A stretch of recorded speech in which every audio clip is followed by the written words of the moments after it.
Good afternoon, everyone, and thank you all for joining us. I'm going to go back a slide in case you wanted to follow along with the slides. You can scan that QR code here.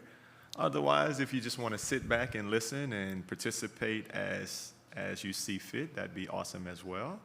Welcome to our session on building equitable AI ecosystems and kind of looking at some things that we've done across our institutions to support one another, and some efforts that we've been having in some Gulf states in regards to building AI ecosystems and trying to think of sustainable ways to do that. So, oh yeah, I forgot. I can't see confidence monitors down there. Okay, good. This works. So I am Antoine. I'm the Director of Computer Science and AI Education at the Texas Advanced Computing Center. That's at the University of Texas at Austin. And I work with the Expanding Pathways in Computing group. And I have two of my esteemed colleagues with me. I'm going to start by letting Krystal introduce herself. Hello, everyone. I am Krystal Chatman. Oh, I told you my mic went on. Thanks. I am Krystal Chatman. I'm the president of the Mississippi AI Collaborative, as well as one of the co-founders. And I don't know what else Alan said we were supposed to say. I forgot. So just hello, and glad that you guys are here joining us to learn about some of the work that we've been able to do. Thank you, Krystal and Alan. I am Candyce Monroe, head of learning programs at Education Farm, headquartered in Birmingham, Alabama. We are a digital education partner for communities, and so we're going to share a little bit about the ecosystem that we're building and what we're doing in Mississippi and Louisiana as well. Texas. That part. That part. It didn't click over. Click again. And again. One more time. Still ain't working. There we go.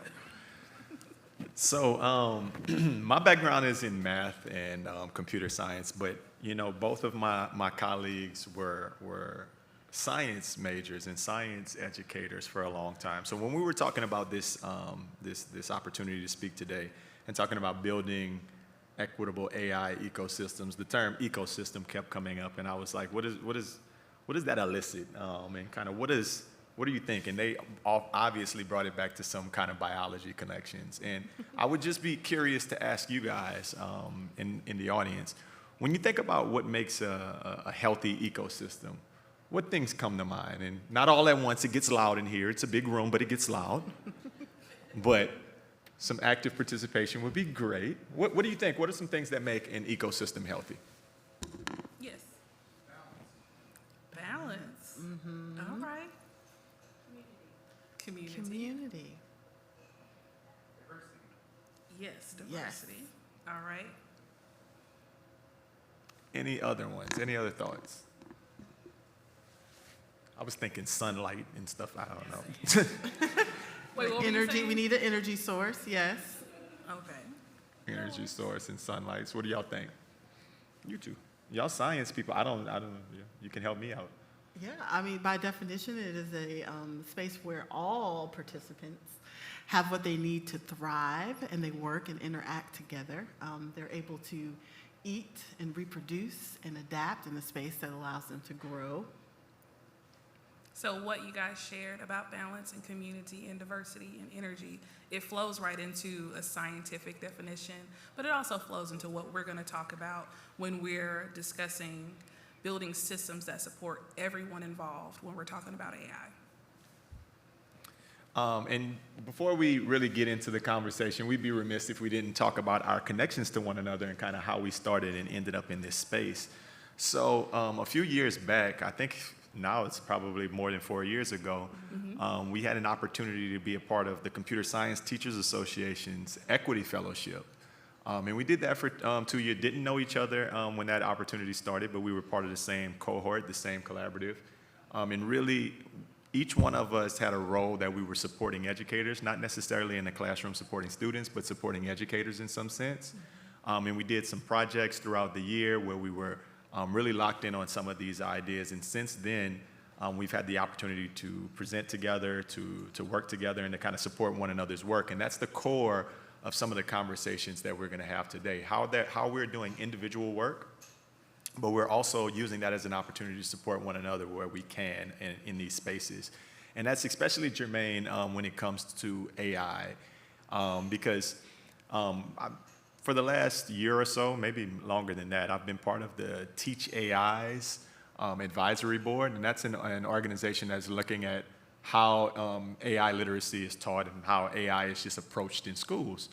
And after about a long time, a few months in the project, they were like, does anyone have a question during one of the meetings? And I raised my hand and I said, yeah, what's AI literacy? And this was after like 8 months of being on the advisory group. And, you know, there really wasn't like a defined answer. This was a while ago, but it wasn't really a defined answer. But the more research and the more we kind of dug into the concept, we centered on this idea of AI literacy as kind of surrounding a practical, a technical, and an ethical understanding of AI, right?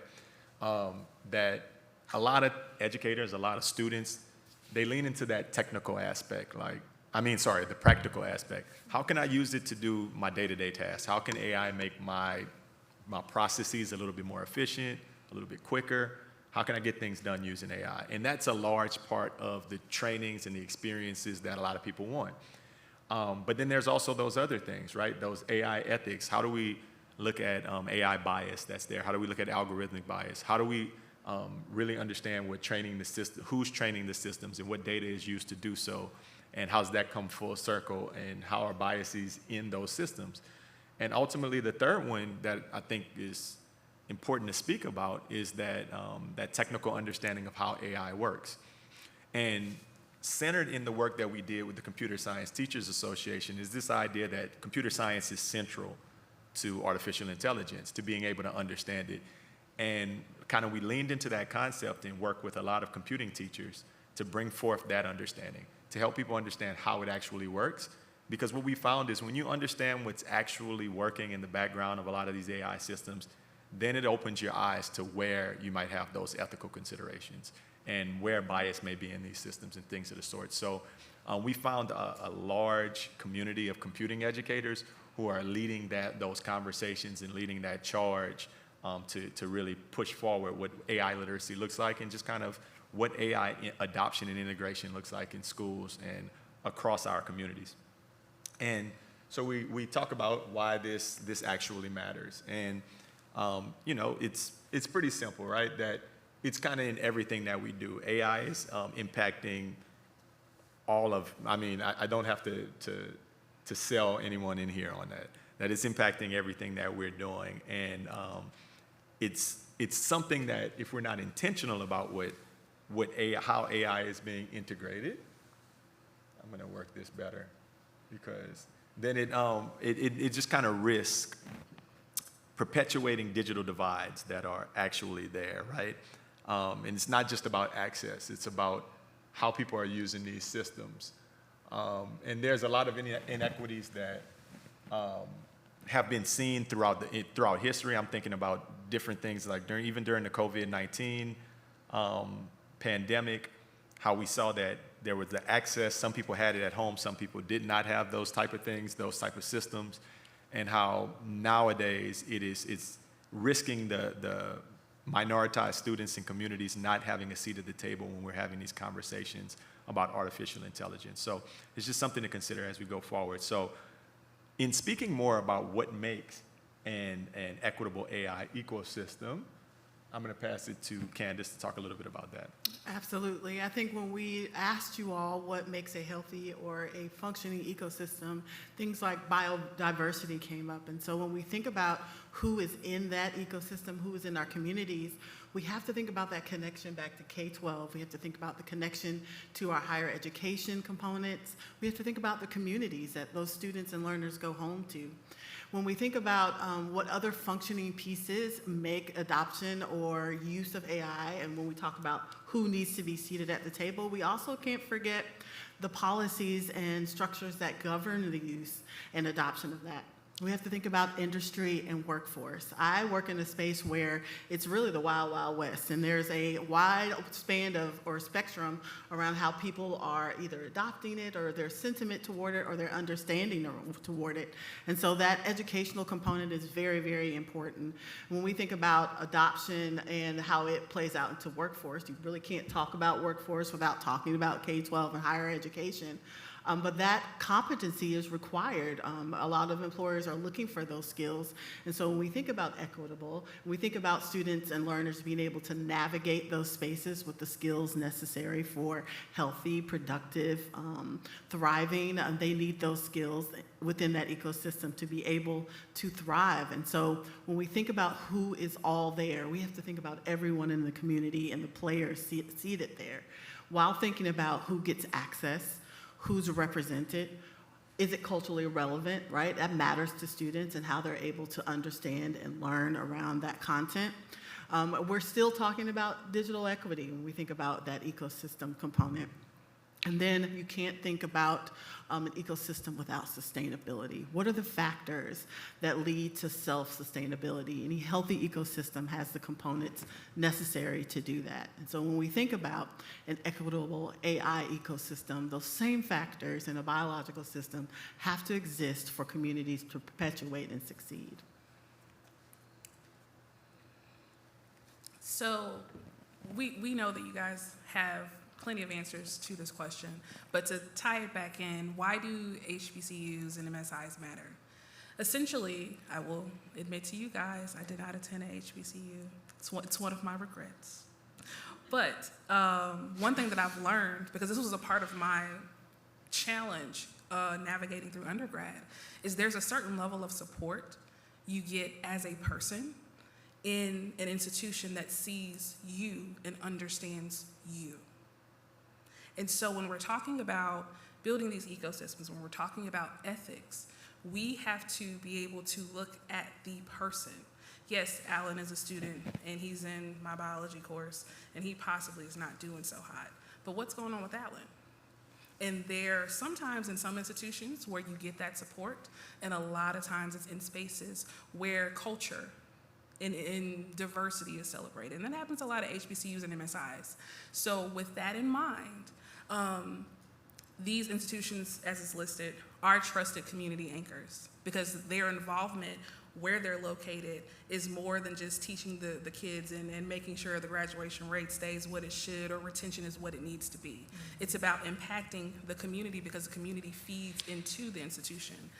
Same thing with talent development pipelines, making sure that if there is an opportunity for an external group to come in and provide support, okay, what do our students need to fill in the gaps that they may not have had the opportunity to get strong in because of where they're coming from. So it's a holistic view of each student as an individual and ultimately the outcomes when we're looking at students in this way. Support building a stronger ecosystem or a stronger infrastructure where people want to continue to come back and do work with the organization or with the institution. So we wanted to just set the stage a little while for the discussion before we hopped into each one of our initiatives and kind of some of the things that we're working on. And you know, as the visual kind of speaks to when we're talking about Connected for Impact, I think the biggest part is collaboration there. We spoke a lot about it, that we speak with one another and talk about how we can support one another in these efforts. But then another word that also comes to mind is being intentional. You know, none of our organizations on its face are particularly serving minoritized students. Like I work at the University of Texas at Austin, she works at Educational Farm, and Krystal works at the Computer Science Teachers Association now, but also as part of the Mississippi AI Collaborative. And that's not a stated goal of any of our organizations. As a matter of fact, in the state of Texas, I can't state that as a goal because of certain laws and policies that are, and I mean, I would assume a lot of the same things in Mississippi and Alabama. So we have to be intentional about those efforts and, you know, as far as kind of working with our communities in that specific type of way. I learned that type of thing at my HBCU when I went to an HBCU. I mean, I'm just saying. Me too, Alan, me too. Xavier University of Louisiana. I would love and support XU rocks the house. HBCUs as Okay, I so with that being said, I'm going to go ahead on and pass it to Krystal to talk a little bit and start that conversation by talking about the Mississippi AI Collaborative. All right, so the Mississippi AI Collaborative, according to my slide, bridges the gap in AI proficiency among educators, students, and businesses across Mississippi. So just as Alan said, we do have conversations in collaboration with HBCUs, but it's not solely who we serve. But we do make sure that we provide the support so everyone has a space to come in and get what we're offering. So essentially, what we do a couple of different things. We offer AI upskilling. So we are one of the few institutions, we might be the only one in the state that has courses, those online async courses that everyone is getting certified to take, but ours are accessible to everyone. And we offer support to where if we have people who maybe feel like they're less tech savvy and need support, we provide support. We've taken complex courses and broken them down to where K-12 level students can use them as well. We have an educator accelerator where we directly support educators across the state in being able to build their skill set in using some of the AI tools they already use to teach about AI and to teach with AI. And then we also support them as they become advocates for responsible use. We also, in that bubble, have research fellows as well. So we run fellowships and things like that. I'm gonna hop over one to talk about our language learning model access, which is what we are working to do to make that access gap not so large. We could talk all day long about issues with rural access, issues with just general device and internet access, but we're not gonna do all that. But I will jump back one to the AI agency, and that's where we've done a lot of work with HBCUs. So the AI agency is essentially where we support undergraduate students and graduate level students with almost kind of like a marketing agency works, if you guys think about that, to where a business person would come in or entrepreneur would come in and say they need support with technology or with support with building a new component to how their business operates. And so we have trained, what's the number? Like I think over 40 undergraduate students over the years to where they take the lead and they navigate those conversations, they navigate that training, they navigate the support. We support the students through our graduate leaders. And so it's a tiered system to where we train the graduate level students who essentially train the undergraduate students and kind of monitor what's happening with them.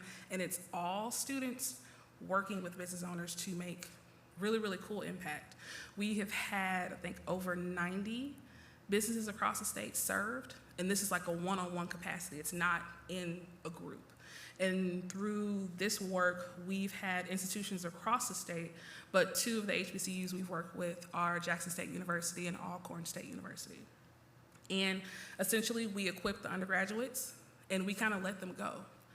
And it's been really, really phenomenal so much that other institutions are trying to steal our model because it's that impactful and it's that effective. Phenomenal enough to where one of our former apprentices, that's what we call the students who do the training, when he graduated, he modified our model, and that is his business.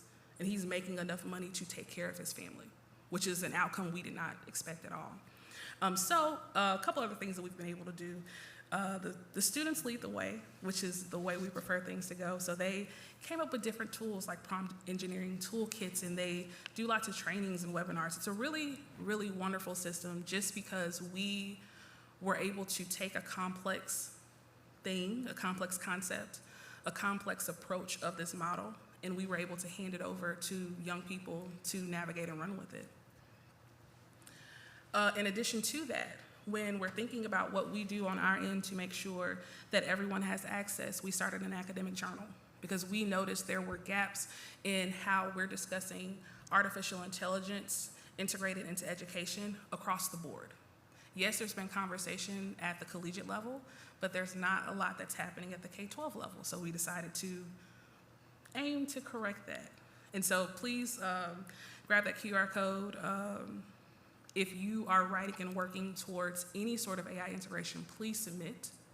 And we are releasing our second volume in the next couple of weeks. Super excited about it. Uh-huh. Oh, we're a nonprofit. Just keeping it real. But if you go to generativeminds.org, that's it. But no, we are legit a when I say nonprofit. But thank you for letting me know. And then the last thing to kind of share about is our community building structures. We are, like I said, about bringing the people into the space. Whoever you are, it doesn't matter. Come on, we're going to talk about it. We're going to feed you while we do it. And we're going to have conversations that everyone gets to provide the perspective and leave with something new.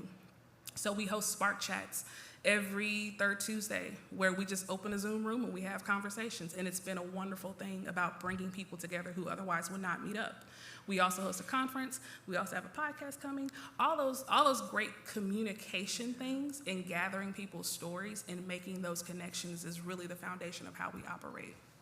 And then when we run through the lessons learned super fast, these are things we already know as educators. So I'm going to repeat some talking points that you've heard before. Students with hands-on experience, it helps everywhere. So let's just work to give them more. One thing that was kind of surprising to us is small businesses need technology connections before they can thrive. We were in an assumption that, hey, everybody has a website. No, they don't.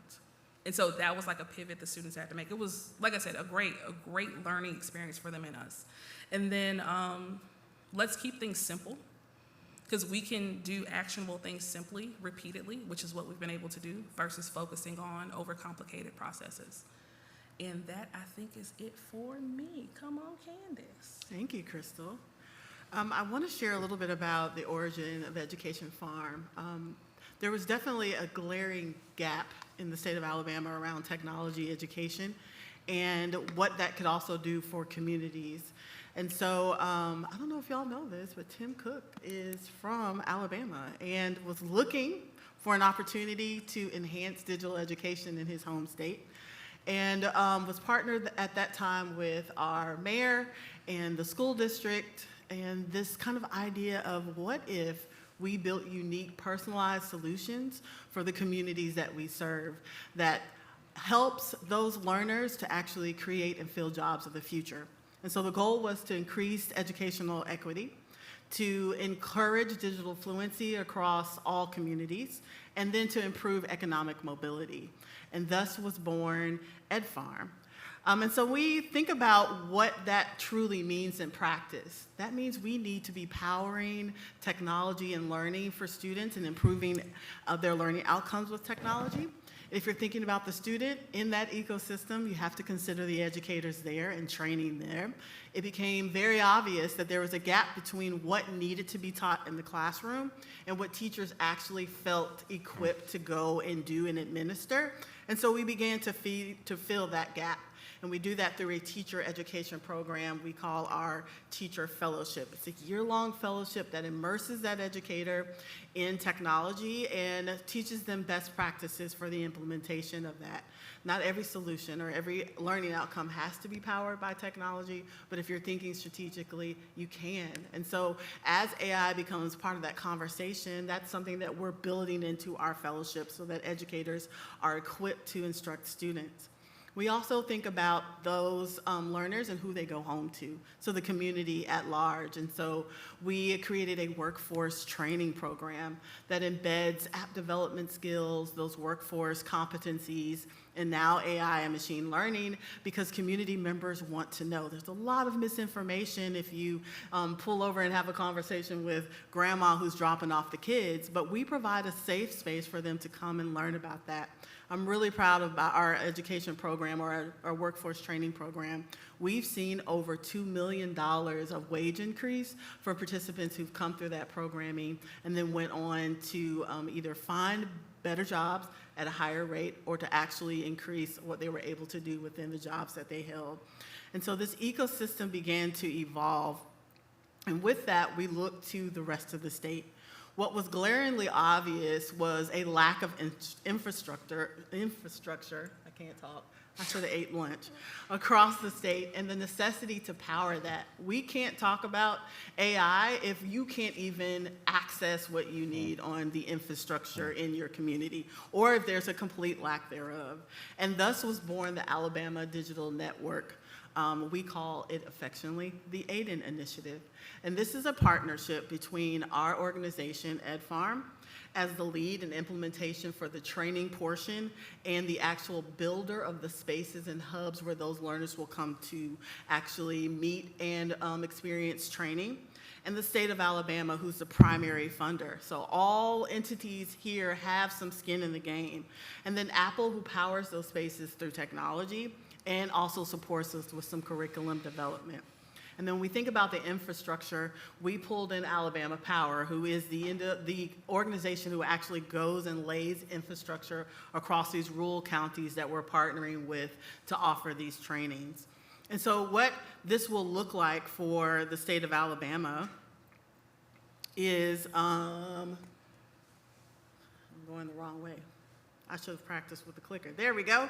Spaces that are actually hubs for learning across rural components of the state.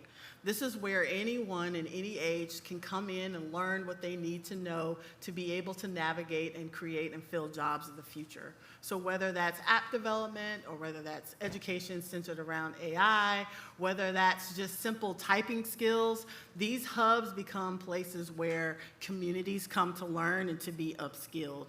So therefore, transforming economic mobility in regions where there were glaring gaps or a lack of access, and then also offering them the opportunities to change their economic outcome. So when we think about an ecosystem, we think about who is there. And I like to say EdFarm has solutions for K to gray. So whether you're a kindergartner and it's a simple exploration experience, we offer that too. We train the educators in that community. We train those adult learners. We offer student curriculum that leads to certifications, and for our adults, micro-credentialing that leads to better workforce outcomes long term. And so we're excited to continue to partner with all these different organizations, but there's a lot of work to be done. And the role that Alabama State University plays in this is being the original hub for this. We are currently building a space in partnership with ASU that will then be the hub for learners across the state of Alabama in the river region, which is below Montgomery, Alabama, and then across the Black Belt as well.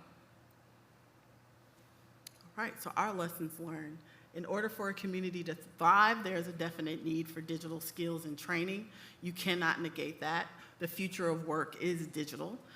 Community learning spaces, where can I come and learn and have instruction and have trust value in the individuals who are actually giving that instruction? So whether it's workforce competencies aligned to AI competencies and tools, or whether it's just simple skills that I will need to navigate any job, I can come to that learning space, whether I'm a kindergartner or whether I am 80 years old. And I would like to say I'm proud that one of our latest graduates of our programming is a little 80-year-old woman who was rocking and rolling. I'm super proud of her. So a space for everyone to come and learn, and then providing that broadband infrastructure component so that people can access and be able to transform their lives.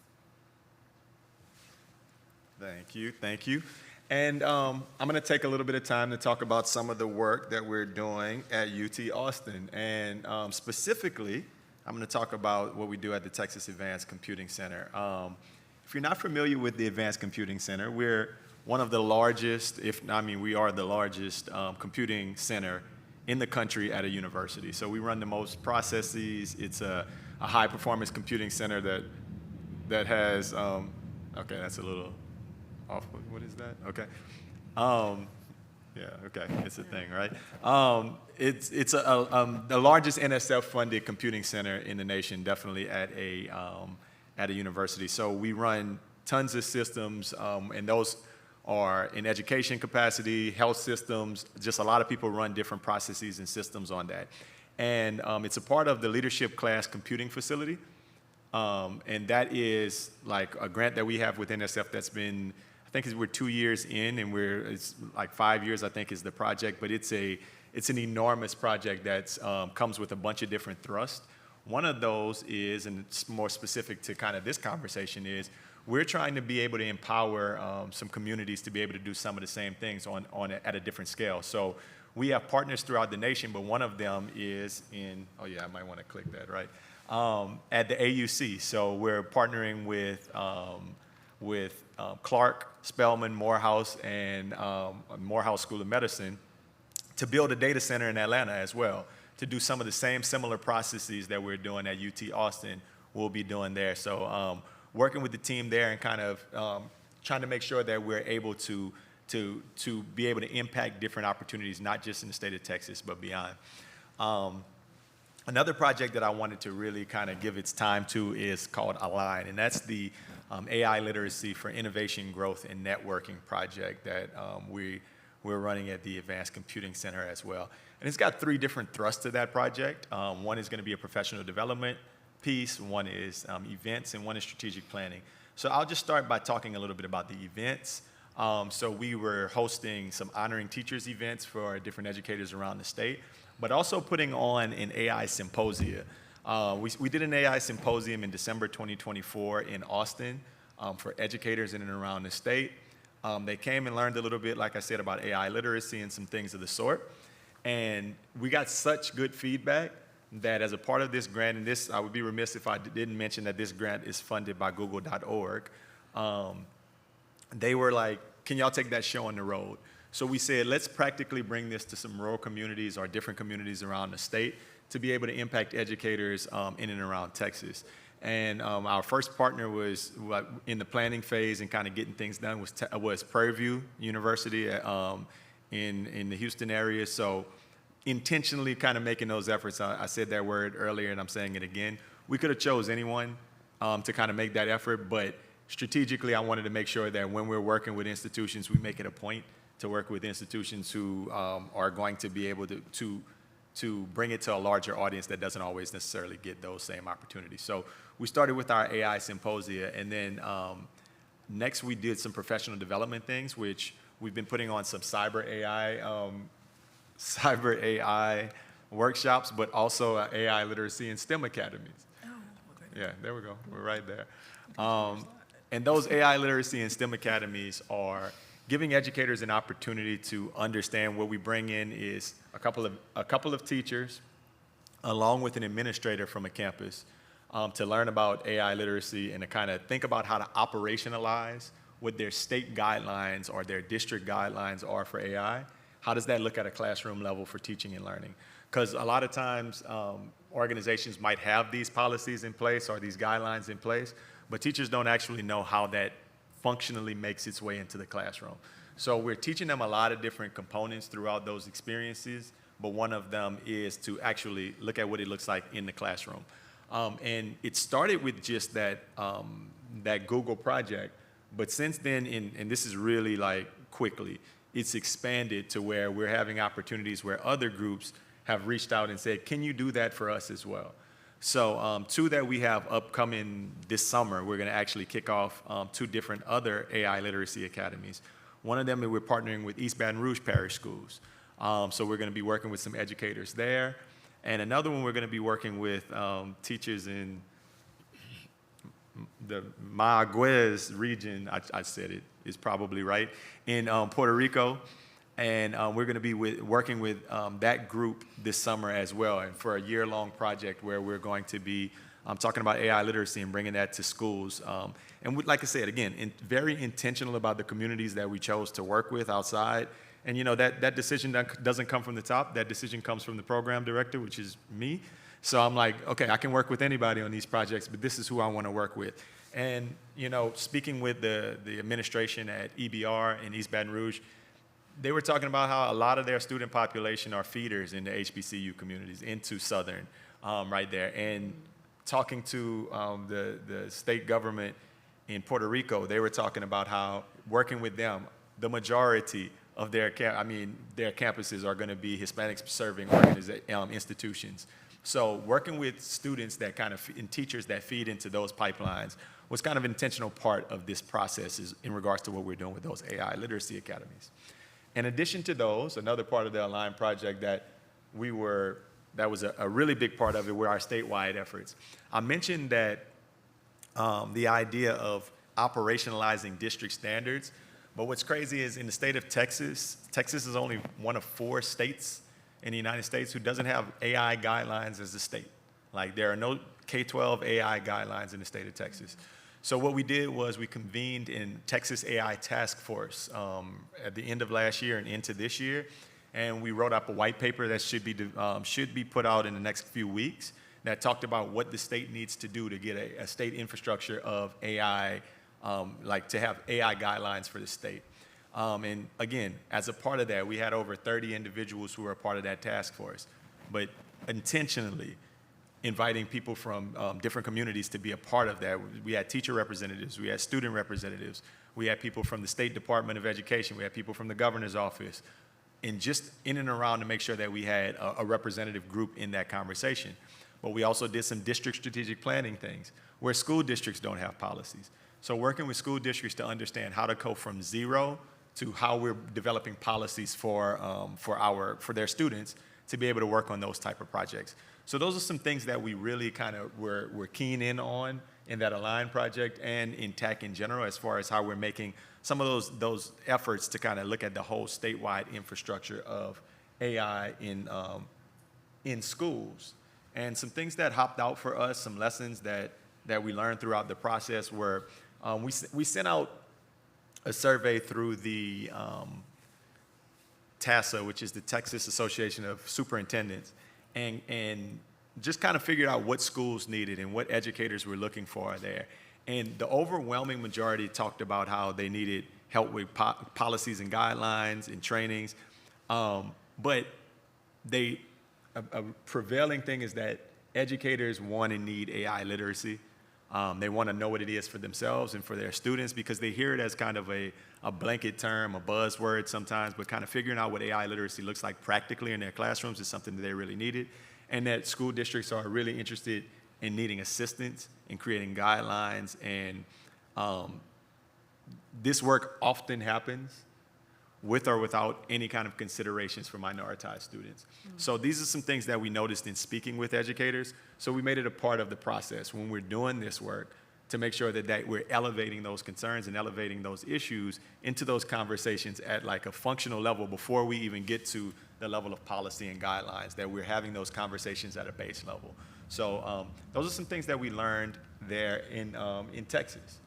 And with that, just kind of wanted to speak a little bit about our shared theme. So I'll ask both of you guys, and I think to kind of speak on this, what are some shared themes that you're noticing across our states that can potentially be tapped in to foster some collaboration? Rock, paper, scissors. I think one thing that is glaringly obvious is the role that HBCUs play in the work that we're doing, and being a potential kind of ground where that work kind of rolls out. We all understand the important holistic approach to education that happens there, and the gaps that they fill. And so those are themes that I noticed across all of our work when we're thinking about partners who are helping us move the mission forward.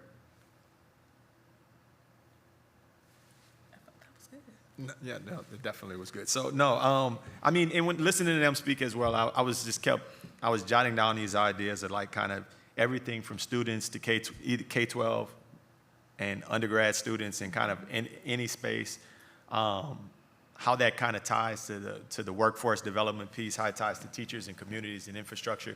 Mm-hmm. Thinking about there are so many entry points to be able to have this conversation and to be able to impact how AI integration is happening throughout the states, throughout your communities, but it takes all of the partners in those spaces to kind of be talking together and working together in those spaces is something that I've seen, and kind of having a mindset that's looking at that 30,000-foot view, I think is an important aspect as well. So I'll go to another question that I think is just something that hops up and something that's very an important consideration as well. And what does equitable access actually mean in the age of AI? And Krystal, I'll kick that to you to kind of muse on that idea. Okay, so I would say beyond literally having access to the tools, I want to take a step beyond that. Giving space for students to be able to explore and think, make mistakes, figure it out, guess, do all of those things. Unfortunately, across education, as Candice would say, from K to grade, we are not still in the business as we used to be about exploration, critical thinking, figuring things out. And this is what this technology needs. It needs exploration, experimentation, and it also needs a critical eye.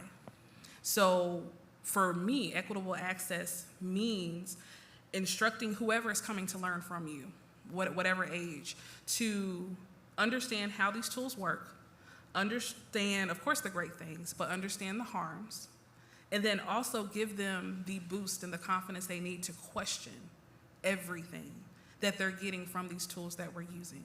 And with those things in mixed in a pot, that opens up the space for more than just a select few to be the developers and the creators and the owners of this technology that is navigating how everyone else across this country and the world lives. So putting those things together, I think, is important for me.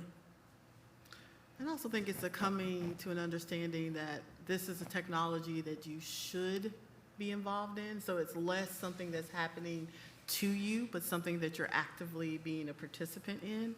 As I sit in communities across the Black Belt, before we actually plant a hub, we spend a series of listening sessions. And what I noticed is just a lack of information and decision-making around those technologies and the necessity to have those conversations and to be informed.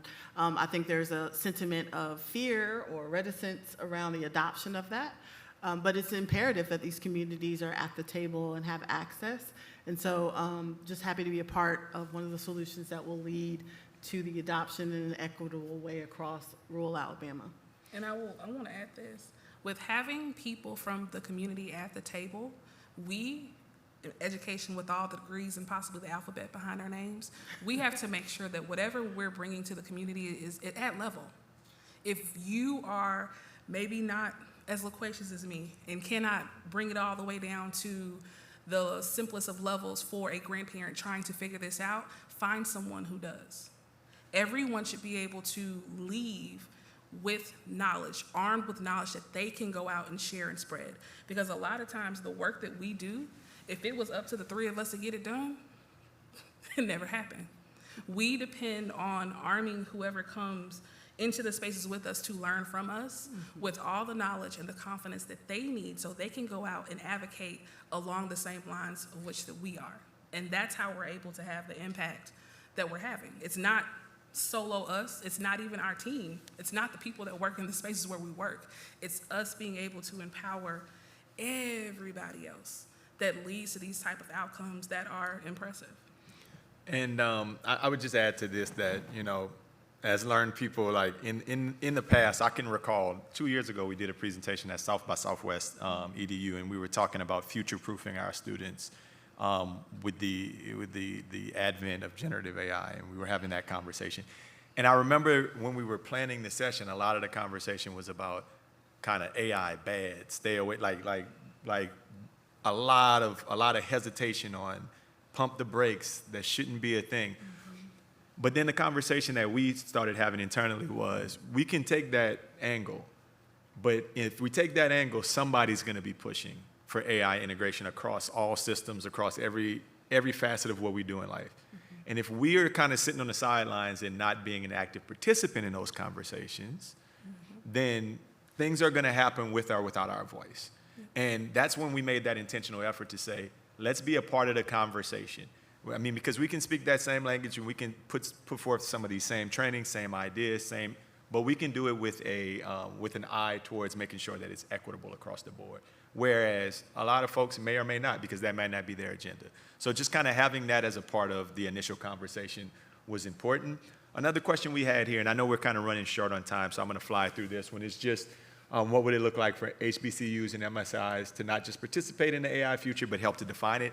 I think that things like what MSCC are doing here are already kind of approaching that idea of defining the future by being a part of these conversations early, having events like this where people can build community and talk about different strategies to be able to build on the AI future. So, like we said, our work with Alabama State and Jackson State and Prairie View and Morehouse, those are intentional efforts by us, but also having that on the ground level of the grants that we write or the opportunities that we take might be an important step to take going forward there.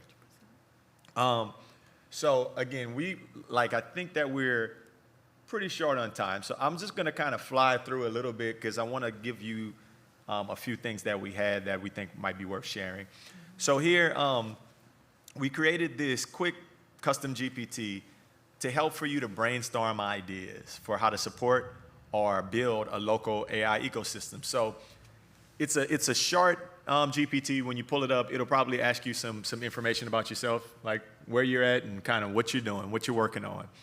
And it'll kick back some ideas to talk about how some other organizations and entities who are building AI ecosystems in your local communities and ways that you may be able to participate in that way. So feel free to engage with that app and give us some feedback on it if you like it or if it's some things that we can improve on the back end with the systems there. But just kind of a brainstorming tool to get you started to think about how you may be able to play a role, because I think that we all can play a role in our local ecosystems here. Just a shared vision that I think that we wanted to make sure that we'd be remiss if we didn't say, that we have that shared idea that we're looking for all minoritized students to be prepared to thrive personally and professionally in an AI partnered world. Because we understand that that's where we're going, and that organizations who prioritize our students will have a seat at the table in creating AI policies. So that's our vision for what we would love to see as part of like this AI partnered future. And that's kind of what we're working for personally and professionally in our occupations as well. And with that, I want to pass it. Sure. If you want an opportunity to immerse yourself in our ecosystems, there's a couple of ways for you to engage. In Birmingham, Alabama, for the past 5 years, we've hosted our Future of Learning Summit. This is a space for you to engage in how we're instructing and teaching not only educators, but showcasing our students and the curriculum that they're engaging with us in and our community at large. And so if you're interested in spending time exploring one of our learning hubs and then learning along with our educators and community, please check out our Future of Learning Summit, June 22nd through the 24th in Birmingham. We would love to see you there. There's a quote that says, "So goes Birmingham, so goes the world," and we are looking to create solutions to increase AI education in the spaces we support. The best mixer at a conference I've ever been to in my life. Yes. It was. We do throw a good I don't know celebration. why you call it a mix. It was a party. It was a whole party. It I'm was- just it was saying. a party. Future Learning Summit might be worth Might be a worth visit. a drive. Over at the AI Collaborative, we have two things that are happening. Our conference is June 11th and 12th in Jackson at Jackson State University. Yes. And one of our keynotes is sitting right there in the back, Dr. Moore. All right, so if you guys are near the Jackson area, you want to come hang out, we do feed people because food is important. Please grab that free code and go ahead and register and come spend some time with us. We are creating a space where you can hear from educators, people in the community, and business persons who are using these tools and technologies. The second thing that's a little bit more accessible is our monthly Spark Chats every third Tuesday of the month. I told you guys we hop in a Zoom call and we just talk. And I make bad jokes, but outside of my bad jokes, it's a good time, and we're able to bring people from across the country together to just share what they're doing, complain about it, come up with solutions. Whatever happens is what happens in that space. And so I would love to see you guys at both, if not one or the other. And I'll round it out. Our conference is full. Nobody else can come. But it is a thing. Every year we throw the We Teach CS Summit in Texas. And this year it's in San Antonio. Last year it was in Austin. The year before it was in Fort Worth, and Houston the year before. So we jump around the state, and it's we touch on all things education with K-12, CS, cybersecurity, AI. It's a lot of cool things, over 700 educators. But that one is actually sold out for this year. The other one we have, I just mentioned that we partnered with PV to do the AI Literacy and Action Symposium. We will be doing a few more of those.